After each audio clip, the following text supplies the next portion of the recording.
Ano tawag dito? Ito.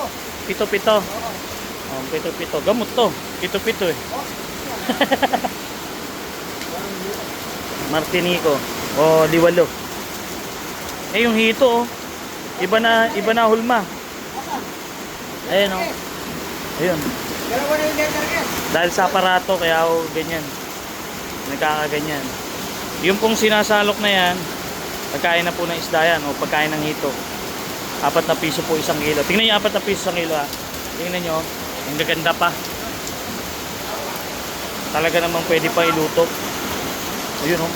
Oh, pagkain na ng isda, pagkain ng hito. Grabe. Pamura ng isda. Dami. Talaga namang marami.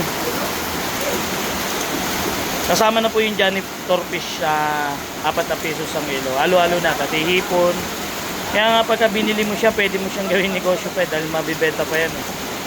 Kasi nasasama na lang eh. Alisin mo na yung janitor fish, tubo ka na. Ayun mo, malaki oh. Grabing isda yan. Walang tigil. Grabe, nakakatuwa. Oh, laki. Ayun! Narinig. Ayun oh, ayun oh. Ayun oh, oh, oh. Wow! Yan, malaki.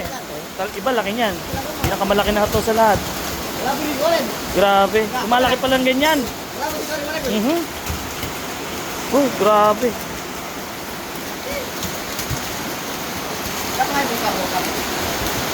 Sobra. Ha? Oo, dali mo. Magandang tingnan yan. Dali mo sa pwesto.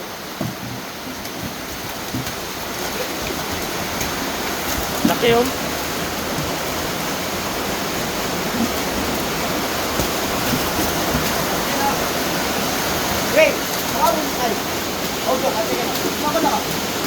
Grabe.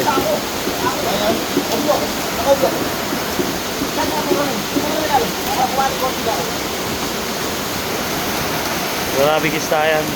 Lalaki. Dito yan ang gagaling eh. Maya maya tinan nyo.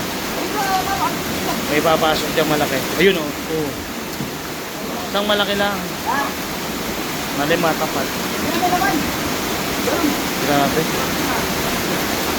Madaming isda. Walang tigil. Tapos ito, sapa. Ayan. Dami, no? Dito ka nakatira, wala kang gutom. So magaling ka manghingi. Ay, bangos, bangos, bangos.